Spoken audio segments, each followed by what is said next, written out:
आज का ये जो प्रेस कॉन्फ्रेंस है, ये कांग्रेस पार्टी ने 2 दिन पहले जब राहुल गांधी, मल्लिकार्जुन खड़गे और सोनिया गांधी जी तीनों ने बैठ करके मुख्यतः कांग्रेस पार्टी के अकाउंट को कोट अनकोट फ्रीज कर दिया गया है और देश में लोकतंत्र की हत्या हो गई है। कांग्रेस के अकाउंट का फ्रीज करना देश में लोकतंत्र के हत्या के बराबर है। जो ऐसे शब्दों का प्रयोग किया गया, जैसे उदाहरण दिए गए और जिस प्रकार का माहौल था, तुरंत आदरणीय रविशंकर प्रसाद जी और हमने सभी ने काउंटर में प्रेस कॉन्फ्रेंस किया था। मगर आज विस्तार से ये हिंदुस्तान की जनता है, ये आंखें पढ़ना जानती है, विषयों को समझती है। ये कांग्रेस पार्टी का इनकम टैक्स का मामला क्या है, क्या वास्तव में उनके बैंक अकाउंट्स फ्रीज हो गए हैं? क्या राहुल गांधी जो आज कह रहे हैं कि उनके पास पैसा नहीं है ट्रेन में चलने लायक भी, इसके पीछे हकीकत क्या है? विस्तार से आज भारतीय जनता पार्टी तथ्यों के माध्यम से आपके समक्ष विषय को रखने वाली है। बंधुगण, भारतीय जनता पार्टी एक पॉलिटिकल पार्टी है, आम आदमी पार्टी एक पॉलिटिकल पार्टी है, तृणमूल कांग्रेस एक पॉलिटिकल पार्टी है, वैसे ही कांग्रेस पार्टी भी एक पॉलिटिकल पार्टी है। All the political parties, by the rule of Section 13A of Income Tax Act, उनको टैक्स में एग्जेम्पशन मिलता है। एग्जेम्पशन अर्थात टैक्स पर छूट मिलती है। यह हिंदुस्तान के संविधान का प्रावधान है कि उन्हें टैक्स में छूट मिलेगी और इसमें किसी भी पार्टी के साथ सौतेला व्यवहार नहीं किया जा सकता है।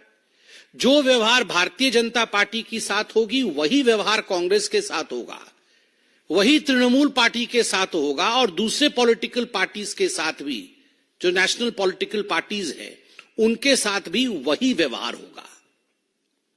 आखिरकार ऐसा क्या हुआ कि कांग्रेस पार्टी के साथ जो कोट अनकोट फ्रीज अकाउंट वाली व्यवस्था हुई, कांग्रेस पार्टी के अकाउंट के ऊपर आघात क्यों हुआ? देखिए, यह विषय होता है फाइनेंशियल ईयर 2017-18 का। जो वित्त वर्ष 17-18 था कांग्रेस पार्टी का, उसका असेसमेंट होता है 18-19 में। कांग्रेस पार्टी ने जो भी आमदनी की, जो भी डोनेशंस उनके पास आए 17-18 में, उनको उस पे टैक्स बनता है स्वाभाविक रूप से। तो जो भी टैक्स इत्यादि देना होता है, उसका एक डेडलाइन होता है। आप सभी मित्र और हम सब जो मंच पे बैठे हुए हैं, अमूमन सब टैक्स भरते हैं, तो टैक्स का डेडलाइन और टैक्स का एक्सटेंडेड डेडलाइन, इस विषय को हम जानते हैं कि जुलाई के महीने में टैक्स भरने का डेडलाइन है, तो ये एक्सटेंड होता है और एक्सटेंडेड डेट भी एक होता है। और एक्सटेंडेड डेट तक भी हम टैक्स नहीं भर पाए तो हमें पेनाल्टी देना होता है, हमें फाइन देना होता है। तो फाइनेंशियल ईयर 17-18 का जो असेसमेंट बना, उसके अनुसार कांग्रेस पार्टी को दिसंबर 31, 2018 ये लास्ट डेट था, ये डेडलाइन थी जब तक उनको अपना टैक्स रिटर्न भरना था। But Congress could not comply with this. Congress party का प्रथम भूल रहा, कांग्रेस पार्टी की मिस्टेक रही कि एक्सटेंडेड डेडलाइन तो छोड़ दीजिए, जो एक्सटेंडेड डेडलाइन होता है, उस एक्सटेंडेड डेडलाइन जो कि 31 दिसंबर 2018 था, तब तक भी कांग्रेस पार्टी टैक्स भर नहीं पाई। वो टैक्स भरी कब? वो टैक्स भरती है फरवरी 2019। Does not comply with the extended deadline, it fills its tax return for the financial year 2017-18 in February 2019. तो एक कानून टूट जाता है।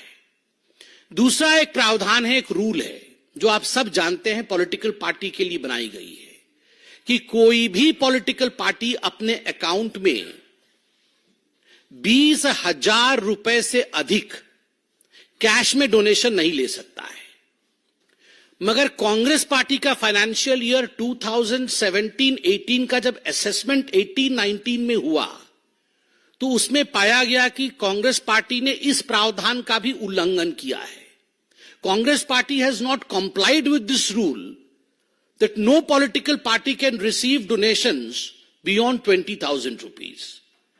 Astonishingly, I don't know why, despite knowing the rules, Congress party had accepted a donation worth 14 lakh rupees.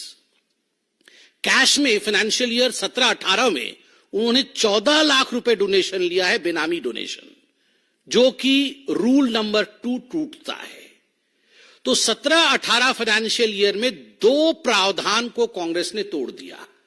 Deadline और extended deadline के अंदर tax returns नहीं भरे और कैश में जो डेडलाइन और जो लक्ष्मण रेखा थी उसे कूद करके उन्होंने अधिक पैसे डोनेशन ले लिया. और एग्जेम्पशन रूल का 13A में स्पष्ट मानना है कि यदि आप इन प्रावधानों को नहीं मानेंगे तो जो एग्जेम्पशन का कानून आपको दिया गया है, जो प्रावधान एग्जेम्पशन का आपको दिया गया है, वो फैसिलिटी विड्रॉ कर ली जाएगी. तो कांग्रेस पार्टी का जो एग्जेम्पशन दिया गया था एक पॉलिटिकल पार्टी के नाते 13A के अंतर्गत, दैट वाज विड्रॉन. तो स्वाभाविक रूप से अब कांग्रेस पार्टी क्या कहलाती है? तो इनकम टैक्स के नोमेनक्लेचर में कांग्रेस पार्टी अब एक एसोसिएशन ऑफ पर्संस कहलाती है and it would be subjected to normal tax liability. एक group of association of people है और एक एसोसिएशन ऑफ पीपल जब कोई ट्रस्ट इत्यादि इत्यादि चलाते हैं तो उनका जो टैक्स लायबिलिटी होता है, नॉर्मल टैक्स लायबिलिटी होती है, वो नॉर्मल टैक्स लायबिलिटी के ब्रैकेट में कांग्रेस पार्टी आ जाती है. अब आ जाइए आप जुलाई 2021 में. जुलाई 2021 में टैक्स असेसमेंट होता है कांग्रेस पार्टी का और टैक्स असेसमेंट, जो टैक्स रिटर्न जो कांग्रेस पार्टी करती है, उसके असेसमेंट के आधार पर पार्टी का रिटर्न डिमांड बनता है 105 करोड़ रुपया का. 105 crore rupees was raised following the assessment of the party's return. तो 105 करोड़ रुपए का रिटर्न बनता है. तो कांग्रेस को भारत के आयकर विभाग को 105 करोड़ रुपया डिपॉजिट करना था. अब वो एग्जेम्पशन को मिलने वाला नहीं है क्योंकि वो एग्जेम्पशन से बाहर हो चुके हैं. मगर कांग्रेस पार्टी ने 105 करोड़ रुपए डिपॉजिट नहीं किए. कांग्रेस पार्टी ने उस समय कितना डिपॉजिट किया?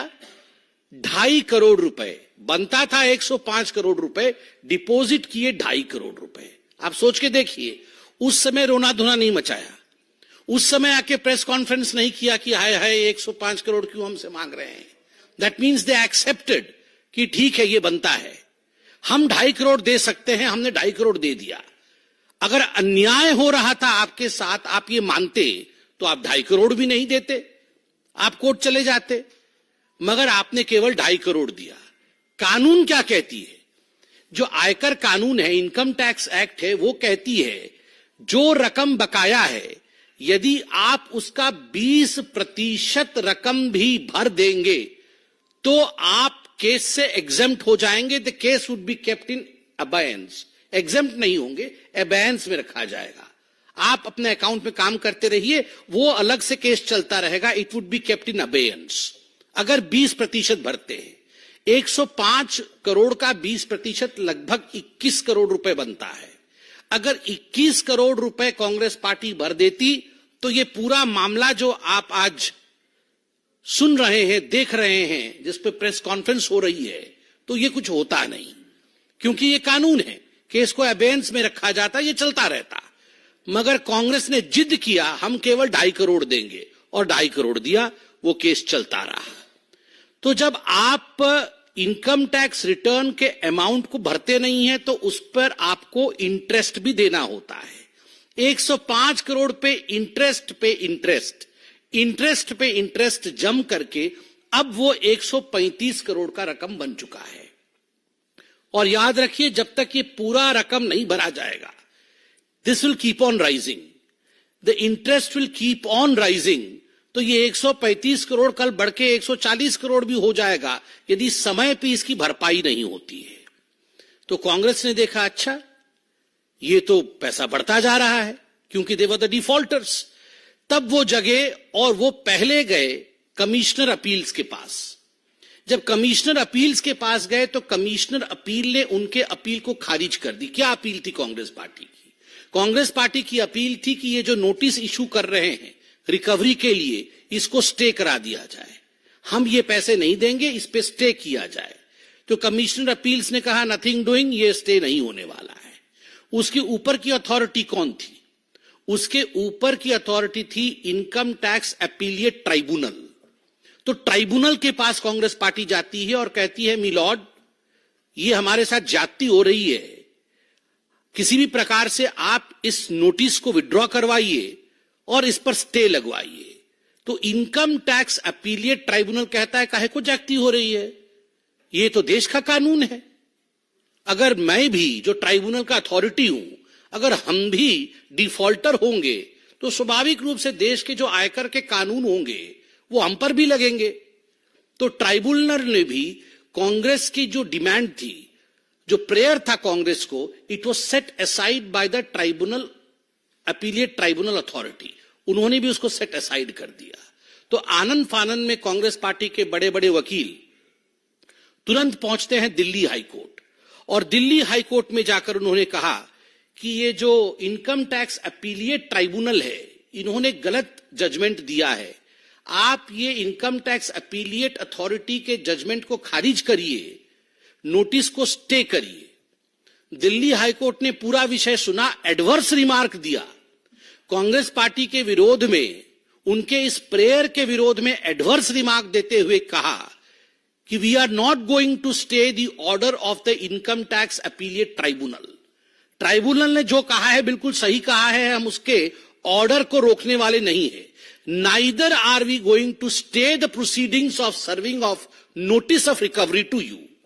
जो रिकवरी की नोटिस इनकम टैक्स डिपार्टमेंट आपको भेज रही है या आगे भी भेजेगी, उस पर किसी प्रकार का स्टे नहीं होगा।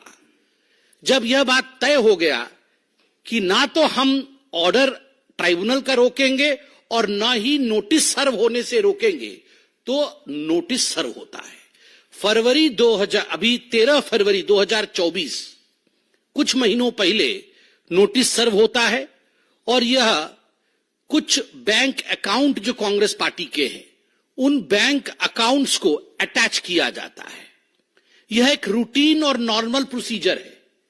यदि आप इनकम टैक्स पेई हैं, आपने टैक्स नहीं दिया और आप पे बार बार नोटिस आता है और उसके बावजूद आप डिफॉल्टर होते हैं, आप अथॉरिटीज पे जाते हैं, अपीलिएट पे जाते हैं, कोर्ट पे जाते हैं और उसके बाद भी आप हार के आते हैं, तो आपके अकाउंट को रोका जाएगा, फ्रीज नहीं किया जाएगा, आपके अकाउंट को अटैच किया जाएगा।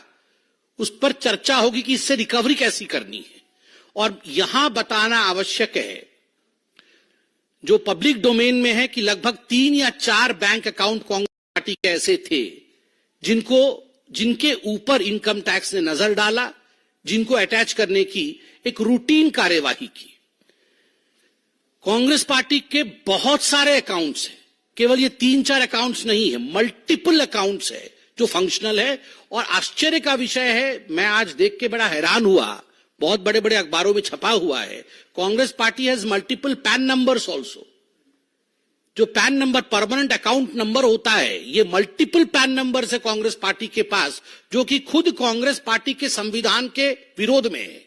कांग्रेस पार्टी का संविधान कहता है कि multiple PAN numbers are not allowed, मगर कांग्रेस पार्टी के पास मल्टीपल पैन नंबर है, मल्टीपल अकाउंट है। तो 3 या 4 अकाउंट पर इनकम टैक्स ने नजर डाला। इनकम टैक्स ने नजर डाल के इनकम टैक्स रूल के अनुसार एक लियन अमाउंट होता है कि आपको 135 करोड़ रुपए बकाया है, तो आप 115 करोड़ रुपए हाथ नहीं लगाइएगा। वो 115 करोड़ रुपए बैंक में रखे रहेंगे, आपके अकाउंट में रखे रहेंगे, आप ही का पैसा है, आपके पास रहेगा, इसको आप विड्रॉ नहीं करिएगा, क्योंकि भविष्य में यदि आप चूक जाते हैं जो बकाया है देने से, तो हम इससे रिकवरी करेंगे। ये कानून है, ये आपके साथ भी हो सकता है, मेरे साथ या जफर भाई के साथ भी हो सकता है, यदि हम डिफॉल्टर होंगे। तो स्वाभाविक रूप से 115 करोड़ रुपए के अमाउंट को बैंक में लियन के रूप में रखा गया, बैंक अकाउंट को फ्रीज नहीं किया गया। बैंक अकाउंट ऑपरेशनल रहे।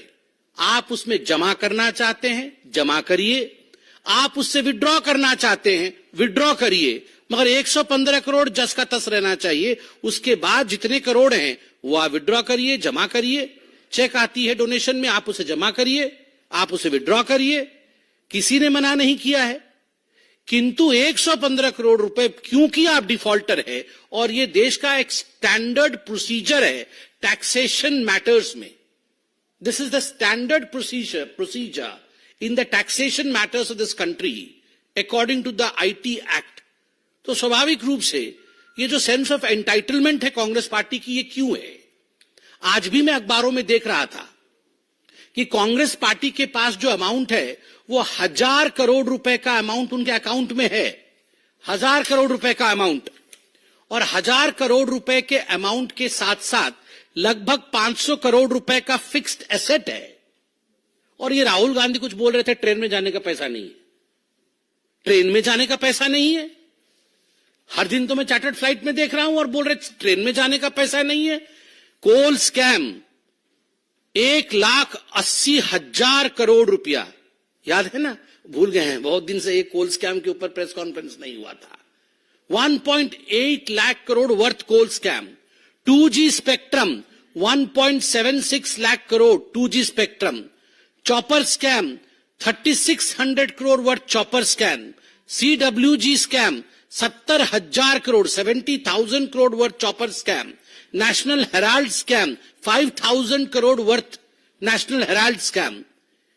इनको अगर टोटल कर दिया जाए तो कैलकुलेटर भी फेल हो जाएगा, कैलकुलेटर में भी ये सब जगह नहीं होने वाले हैं। उसके बाद वो बोल रहे हैं कि उनके पास ट्रेन में जाने लायक पैसा नहीं है। Rahul Gandhi, the accounts of the Congress party have not been freezed, they are operational, but there are certain rules in the laws and the bylaws of the IT Act which has to be followed by every single citizen, every organization and every political party of this country. हर व्यक्ति, हर संगठन और हर political दल को यह जो कानून बनाया गया है, ये जो प्रावधान है आईटी एक्ट के, उसे मानना ही पड़ेगा। हम सब बाध्य है, बंधे हुए हैं कॉन्स्टिट्यूशन से। Why do you or Mrs. Sonia Gandhi feel that you are above the Constitution of India? This is the question which is extremely important, and I believe Rahul Gandhi, after this detailed press conference of ours, income tax के बाद के विषय में जो ये detailed press conference हुआ है, राहुल गांधी इसका एक टेक्निकल जवाब देंगे, पॉलिटिकल जवाब नहीं देंगे। धन्यवाद।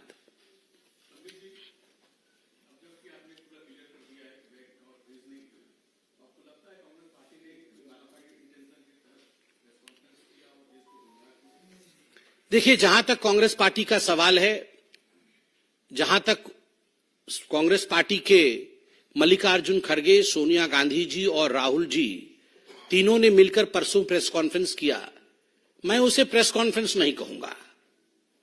मैं कहूंगा ये जनता के अदालत के सामने उन्होंने अपने आप को पेश किया और वहां उन्होंने एंटीसिपेटरी बेल लिया है। Anticipatory bail of being defeated in 2024 Lok Sabha election. 2024 के इलेक्शन में हम बुरी तरह हार रहे हैं और जनता की अदालत में उन्होंने गलत दलीलों के माध्यम से एक एंटीसिपेटरी बेल लिया है। मुझे तो आश्चर्य लग रहा है, बेचारे 83 इयर्स के हो गए मल्लिकार्जुन खड़गे, वो चुनाव भी नहीं लड़ रहे हैं क्योंकि वो कह रहे हैं कि मुझे पूरे देश में घूमना है, मैं 83 इयर्स का हूं, ईश्वर उन्हें दीर्घायु करे, चिरंजीवी हो वो।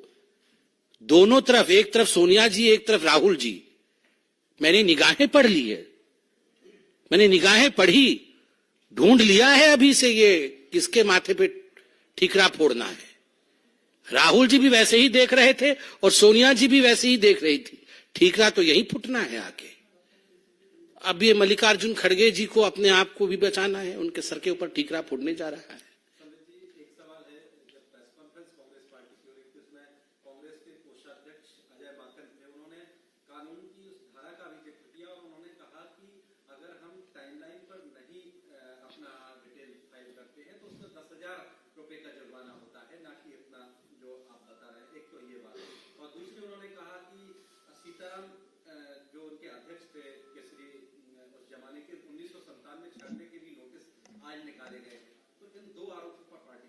देखिए, पहला विषय है कि अजय माकन जी, अभिषेक मनु सिंघवी जी बड़े बड़े वकील हैं, अगर इतने अच्छे अच्छे दलील हैं उनके पास जो कि प्रेस कॉन्फ्रेंस में वो प्रस्तुत कर सकते हैं कि हम डिफॉल्टर है तो मात्र 10,000 रुपए में हमें छोड़ देना चाहिए, तो इनको किसने प्रिवेंट किया है ये दलील जाके हाईकोर्ट और ट्राइब्यूनल के सामने रखने से?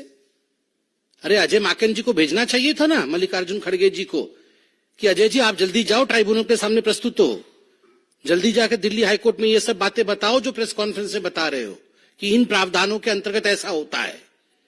तो नहीं बता पाए हैं, अर्थात केवल और केवल झूठ का पुलिंदा यहां रख रहे हैं।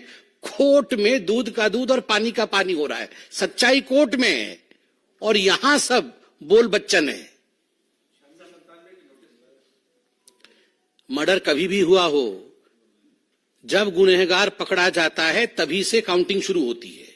ऐसा नहीं है कि I will murder today and if you catch hold of me after 20 years मैं पाक साफ हो जाऊंगा।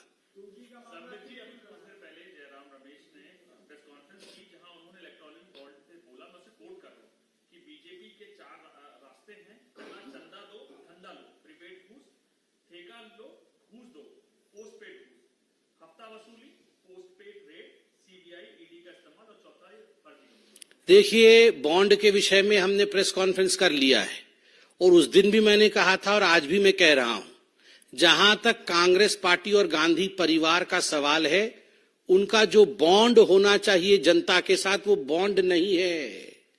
लाख कोशिश कर लीजिए, राहुल गांधी कितनी भी यात्रा कर लें, कितनी भी पता नहीं कौन सी खाट यात्रा से लेकर कितनी यात्रा वो कर चुके हैं, मगर वो बॉन्ड बन नहीं पा रहा है। जब तक जनता के साथ बॉन्ड नहीं होगा आपका कुछ नहीं होने वाला है। और 4 दिन से मैं देख रहा हूं एक ही शब्द का प्रयोग हो रहा है, इलेक्शन कमीशन के पास भी जाके वही रोना, प्रेस कॉन्फ्रेंस में भी वही रोना। लेवल प्लेइंग फील्ड क्या होता है जी? ये level playing field, level playing field का मतलब होता है आप आके डेवलपमेंट के फील्ड में, डेवलपमेंट के पिच पे खेलिए ना। आप अगर भ्रष्टाचार के पिच पे खेलेंगे, आप अगर करप्शन के फील्ड में खेलेंगे और कहेंगे हमें लेवल प्लेइंग फील्ड चाहिए, ऐसा तो नहीं हो सकता है ना कि पुलिस और डकैत दोनों बोलेंगे हमें लेवल प्लेइंग फील्ड चाहिए। एक भागेगा, एक पकड़ेगा। जिन्होंने भ्रष्टाचार किया वो भागेगा और जो भ्रष्टाचारी नहीं है वो पकड़ेंगे।